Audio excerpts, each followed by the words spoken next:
All right, so now that we have a better understanding of our principles or our beginning information about infection control, we're going to get into standard precautions. This is not a short PowerPoint, and there is some, I'll say, dry information, but we're going to get through it as best we can just to make sure that we are all on the same page about what's expected of us. So, we're going to talk about two different standards. The first one is the bloodborne pathogen standard. This came about in 1991, developed by OSHA. Remember, those are the people that do our safety standards in the workplace. And the bloodborne pathogen standard has to be followed by all healthcare facilities. Your employer, your boss, could face fines if they don't implement the regulations and require that their employees follow them to make sure they're following this standard. So, what types of things does this regulation require? You have to have a written exposure plan, and it has to be updated annually every year, even if you just go back through it, look it over, say everything looks good, give it a new signature and updated date. It has to be updated every year. The point of this exposure plan is to minimize or eliminate, ideally, completely get rid of any employee exposures to bloodborne pathogens. We also have to make sure that we're identifying all of our employees who have potential occupational exposure to blood or other potentially infectious material.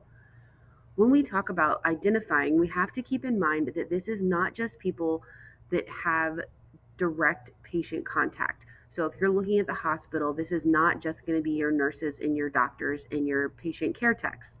Think about the x ray tech or the person doing the ultrasound or the person registering the patient. If they have to come put an armband on someone who's covered in blood, they're still at risk for that exposure. Once we've identified all of these people that are potentially at risk, we have to, as the employer, provide hepatitis B vaccines free of charge to all employees.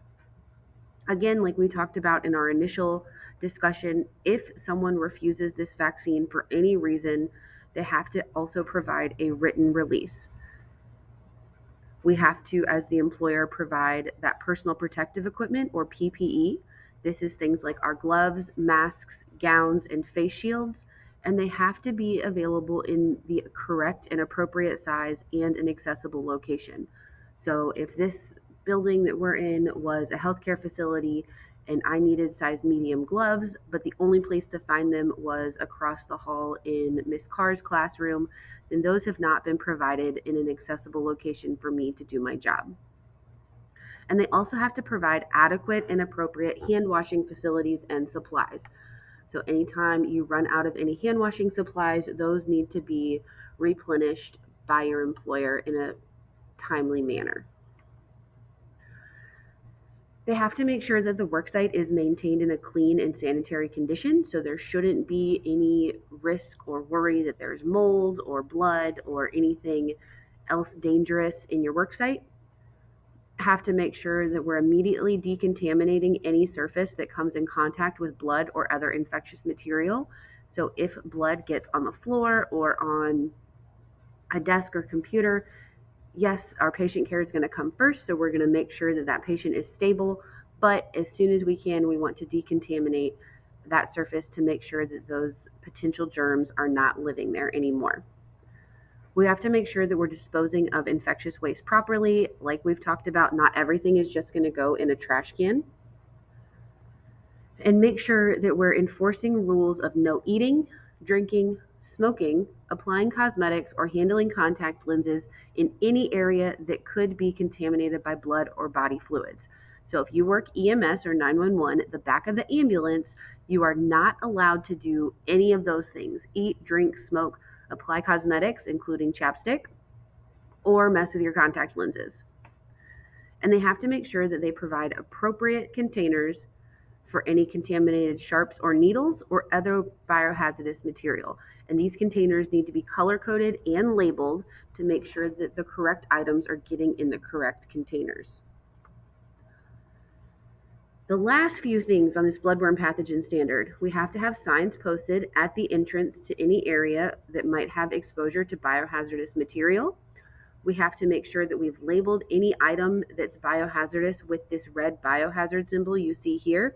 Remember, we talked yesterday about how we dispose of our sharps containers and that they have to go, or how we dispose of our sharps into containers that have to be appropriately labeled with the biohazard symbol.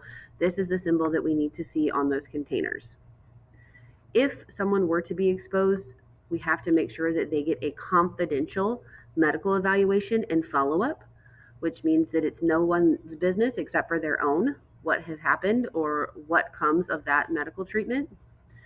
And you have to give your employees training about regulations and any potential biohazards in the workplace. This training has to be provided at no cost and during working hours. So your boss cannot tell you to go home and watch a training video for 6 hours over the weekend. There is always going to be encouragement in the workplace for any additional education when things change, when your conditions change. If you get new equipment, you're going to need to get some additional training that might be outside of this normal regulation and biohazard training. So we had our bloodborne pathogen standard in 1991. Now, as we get almost 10 years later, Congress in November of 2002 passed the Needle Stick Safety and Prevention Act. This was passed after the CDC, or Center for Disease Control, estimated that 600 to 800,000 needle sticks were happening each year. As a result, we put this Needle Stick Safety and Prevention Act in place, and all it really did was revise that previous bloodborne pathogen standard to add in some additional requirements and criteria that people needed to meet. So now, on top of all those previous requirements, your employer has to identify and use effective and safer medical devices. So things like safety needles or blunt tip needles versus those sharper needles that just get stuck into an IV, or self-sheathing needles or syringes where there is a cap built in so you can immediately put a cap on the needle after it's been used. They have to incorporate changes in their annual update of their exposure control plan. And this is what I find almost most important. They have to make sure to solicit input from non-managerial employees who are responsible for direct patient contact. So that means the people up in the office who are making these rules and regulations have to get input from the people working with the patients. This might seem like a no-brainer, but it's important because a lot of times we do see that people that don't work with patients make policy changes about working with patients, but they have no idea or understanding of how exactly that's going to affect the work environment. So here we're looking at helping to identify, evaluate, and select safer medical devices and determine safer work practice controls. I think a lot of us have seen at one point or another where there's been a policy put into place, or even here at the school, we've talked about a little bit some of the parking lot procedures that they put in place at the beginning of what seems like every year to try to help with traffic. We then see that that idea might be good in theory, but when it's actually put in practice, it doesn't work as well as had been hoped. And this is the same thing we see a lot of times in medical facilities where ideas are brought up, they sound like a good idea, and then when we try to put it into practice, it just doesn't work the way that we hoped it would. They also require a sharps injury log. So if you have more than 11 employees, you have to keep a log of any injury that happens with a sharp. It helps us to start to identify some of those high risk areas or high risk equipment that we're using that we might want to change. Helps evaluate ways that we can decrease injuries. So if there is a threshold that everybody is tripping over and causing them to stab themselves with needles when they fall, we're going to look at getting rid of that threshold. It's not necessarily the type of needle, it's the environment.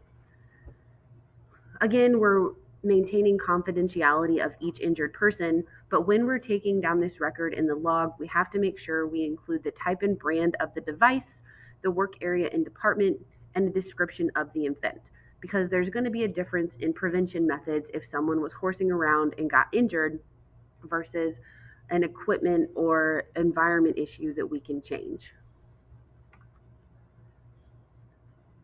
So now that we have talked all about what goes into some of our background, our Bloodborne Pathogens Act, what's in place to make some of these requirements happen, we're going to look at what we need to do to keep ourselves safe as patient care providers. So when we look at how to protect ourselves as the provider, one thing we want to be aware of is standard precautions. These are rules that were developed by the CDC to help prevent the spread of disease. Pretty much, we're going to assume that every body fluid is infectious and a potential source of infection. All patients, doesn't matter who they are, doesn't matter how well you know them or how clean they look or how dirty they look. Everything about them should be considered potentially infectious. So anytime you may come in contact with blood or any body fluid that might contain blood, any body fluids, secretions, or excretions, remember these are things like mucus, sputum, saliva, urine, feces, vomit, semen, vaginal secretions, and that's just a few, mucous membranes, non-intact skin, and tissue or cell specimens, we want to make sure that we're following standard precautions. The most important way that we are going to prevent the spread of germs is hand washing. Think about all the things that we touch, whether it's our face, we put on chapstick, we touch door handles, we touch our desks, our chairs, each other. Hands are the perfect way to spread germs. So by washing our hands, we're going to help prevent and control that spread of pathogens. Now, we're going to talk a lot about hand washing. I'm going to try to go through it quickly because I know we all feel like we know what I'm talking about. But the CDC is going to recommend that we use regular hand washing or soap and water for routine cleaning of our hands or anytime our hands are visibly dirty or soiled. So if you have dirt or blood on your hands, you need to use soap and water. Antiseptic hand washing is when we're using an antimicrobial soap and water. This is going to be something that's more pertinent for someone preparing for an invasive procedure, not quite the level of sterility or preparation of going into the operating room. But if you're working somewhere like critical care or your patient has any specific disease precaution that you need to make sure to use a little bit of a stronger cleaner, that's when you're going to do antiseptic hand washing. And then antiseptic hand rub. This is our hand sanitizer, that waterless, alcohol-based cleanser. You can use this when your hands are not visibly dirty. So if you have blood or body fluids or any sort of dirt or grime on your hands, this would not be the time to use it. It's also important to remember that the appropriate way to use hand sanitizer is to rub it into your hands until it's dry. If you just rub it on and walk around with it still wet and then touch on things, you have not done yourself any good. You also only want to use this about 6 times before you wash your hands because then you're not really getting any effect out of it. So World Health Organization, or WHO, has a guideline for washing hands that are 5 specific moments: before we touch a patient, before we perform a clean or aseptic procedure, after any body fluid exposure or risk of exposure, after touching a patient, and after touching the patient's surroundings. Remember, you never know if someone has coughed, sneezed, done something on something around them, and now you've touched it and those germs are on your hands. So we want to make sure we wash those off. Other times we might want to wash our hands: when we arrive and before we leave our work facility, after contact with a patient's intact skin. So even if they don't have any cuts or open wounds, for instance, you just took their blood pressure, you want to wash your hands. Before moving from a contaminated site to a clean body site. So if we've put someone on a bedpan and now we've been in contact potentially with those body fluids, if we're going to take their blood pressure afterwards, we want to make sure we wash our hands in between. Anytime your hands become contaminated, before applying and after we remove our gloves, if your glove becomes torn or punctured, before and after you handle any specimen, after contact with any soiled or contaminated item, If you pick something up off the floor, definitely want to wash your hands. After you use the bathroom, I don't know why we have to have that on here, but make sure you wash your hands then. After you cough, sneeze, or use a tissue, and before and after any contact with your mouth or mucous membranes. So before and after you eat, drink, smoke, put your chapstick on, mess with your contact lenses, make sure you wash your hands. I know this seems silly. We will also have a video to watch, but how do you properly wash your hands? We want to make sure, first and foremost, we use soap. Ideally, liquid soap. Bar soap can have germs that stay and live on it. So if we use bar soap, we want to scrub the soap itself under the water for about 10 or 15 seconds before we actually wash our hands.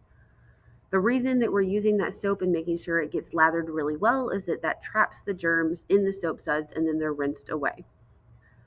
You want to use warm water. It doesn't need to be hot. Hot water is damaging to your skin. And cold water is okay, but the warm water is going to help create a better lather, which again is going to help rinse away and trap all those germs.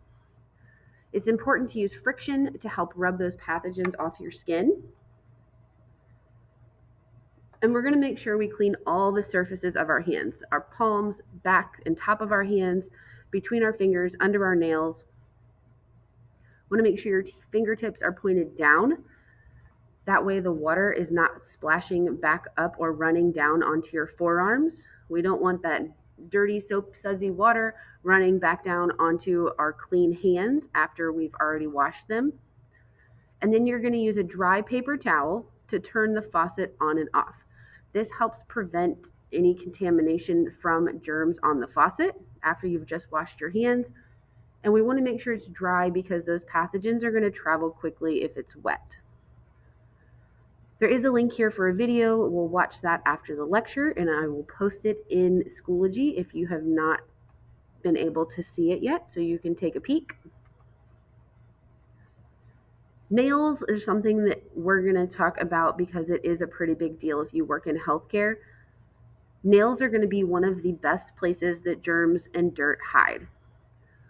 When we're washing our hands, we want to make sure that we're either rubbing the nails against the palm of that opposite hand to help get the soap under there, or using the blunt end of a cuticle stick, or scrubbing with a brush under our nails to make sure those germs get out.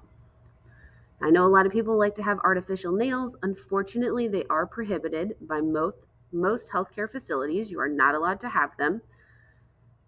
Nails themselves are a great place for germs, but fake nails are much more likely to harbor some of those organisms and then increase the risk of infection for the patient and for yourself. You don't want some germs living under there that someone gave you at work.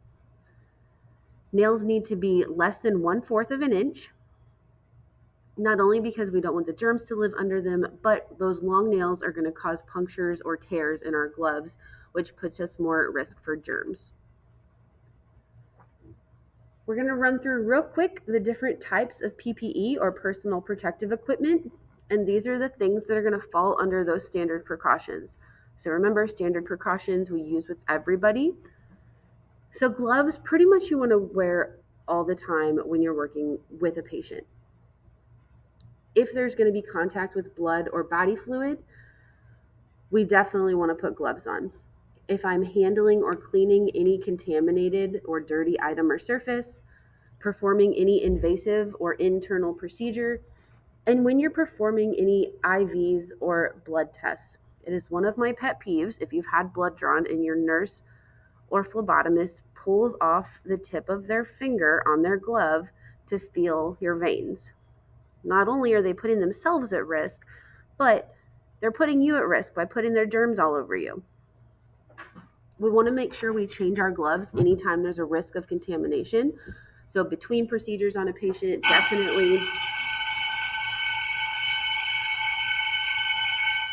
definitely between patients. You're not going to wear your gloves outside of the patient room or care areas because we don't want to pick up something out at our nurse desk and take it back into the room. It's really important, and we're going to practice this, to be careful with how we take our gloves off. If you have any sort of blood or body fluid on your gloves, you want to make sure that you're not getting that on your skin. And then we're going to wash our hands after removing our gloves. Keep in mind, gloves are not reusable, so they should not be washed or reworn. Once you've put them on and taken them off, throw them in the garbage. Gowns are part of our PPE. We're not going to wear these all the time, but anytime there's a risk of any splashing or spraying, anytime your patient is just maybe bloody or dirtier than you would like or you want to risk, you're going to put that on to help prevent contamination of your clothes or your uniform. Just like gloves, we use our gown once and toss it out. We don't wear it outside of the patient room, and we're going to make sure we wash our hands immediately after we take it off.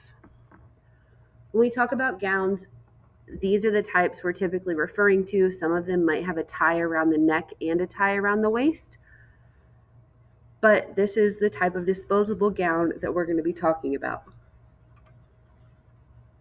Masks we're going to wear during any procedure that might cause splashing or spraying. Just like everything else, we're only going to wear it once and throw it away. To take it off, you want to grab the ties or elastic straps.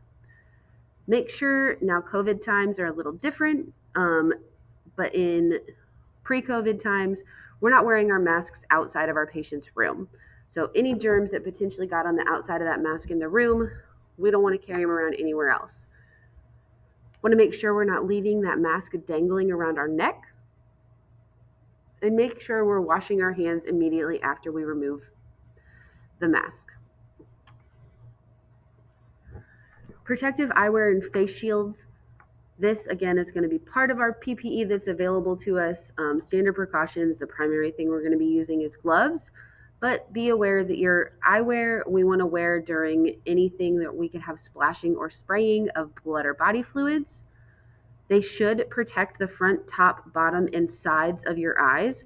So if you are someone who wears glasses, it needs to protect all of these areas, which regular eyeglasses typically do not.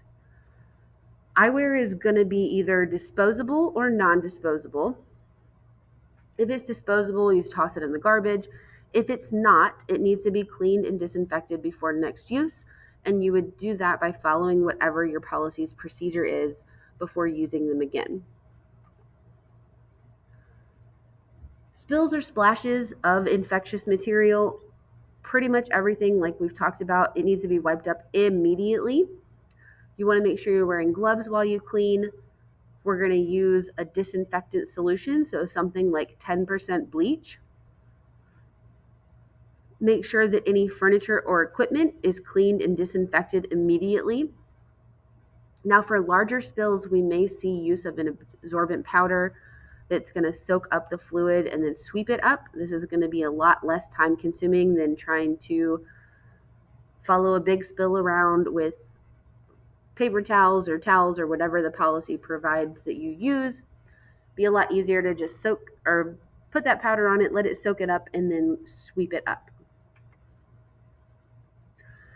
Last thing, reporting cuts and injuries. Just like we've talked about, pretty much anything, doesn't matter how big it is, make sure you report it immediately, especially if it's a needle stick or a blood or body fluid exposure. And after you report it, you're going to follow your agency policy. This could include anything like what do you do immediately afterwards. For instance, if it's a needle stick or body fluid exposure, it might say that you need to wash the area or flush it out for 10 or 15 minutes with water. Make sure that we're keeping a record of any care given to the person that was exposed. Also keep in mind this needs to stay confidential. And then we're going to make sure we have a follow-up. So were there blood tests, were there doctor's appointments? And then we're going to look at ways that we can prevent a similar incident, which is going to go back to our Sharps injury log or our injury log at our workplace, and how can we prevent things like this from happening in the future. So that is it for standard precautions. Like I said, I know it's a lot. Just remember, the big takeaway should be that standard precautions we use for everybody all the time. Primarily going to be the use of our gloves. We're going to use our gowns, masks, and eyewear as needed. But gloves, every person, every time, assume everybody is infectious. Tomorrow, next time, we'll get into specific transmission based precautions. If you have any questions before then, please just let me know.